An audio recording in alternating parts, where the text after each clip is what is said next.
Next design అండి. So design wise అయితే చాలా బాగా వచ్చింది, చాలా డిఫరెంట్గా కూడా ఉంది. సో డిజైన్ చాలా బాగుందన్నమాట.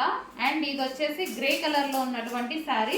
ఇది వచ్చేసి మనకి పళ్ళు పార్ట్, కింద వచ్చేసి మనకి జరీ అండి. సో ఇది వచ్చేసి మనకి జరీ అనమాట. జకాట్ బోర్డర్ వచ్చేసింది.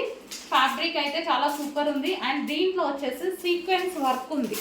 సీక్వెన్స్ షెంకియన్ థ్రెడ్ వర్క్, సీక్వెన్స్ లైన్స్ ఉన్నాయి శారీలో, సీక్వెన్స్ లైన్స్. సో ప్యాటర్న్ అయితే చాలా బాగుంది, క్లాసీగా మంచి కలంకారీ స్టైల్లో వచ్చింది అనమాట. డిఫరెంట్గా ఉంది ప్యాటర్న్ కూడా. అండ్ ఇది వచ్చేసి బ్లౌజ్ కలర్ వచ్చేసి గ్రే అండి. చాలా మందికి నచ్చే కలర్, క్లాస్గా ఉంటుందని చాలామంది గ్రే ప్రిఫర్ చేస్తూ ఉంటారు, చాలామంది అడుగుతారు. శారీ మీద సీక్వెన్స్ వర్క్ కూడా ఉంది చూడండి. శారీ మీద సీక్వెన్స్ షెంకియన్ థ్రెడ్ వర్క్ ఉంది. కలర్ వచ్చేసి గ్రే, మీకు కనిపిస్తున్న కలర్ మంచి గ్రే, బ్లూయిష్ గ్రే.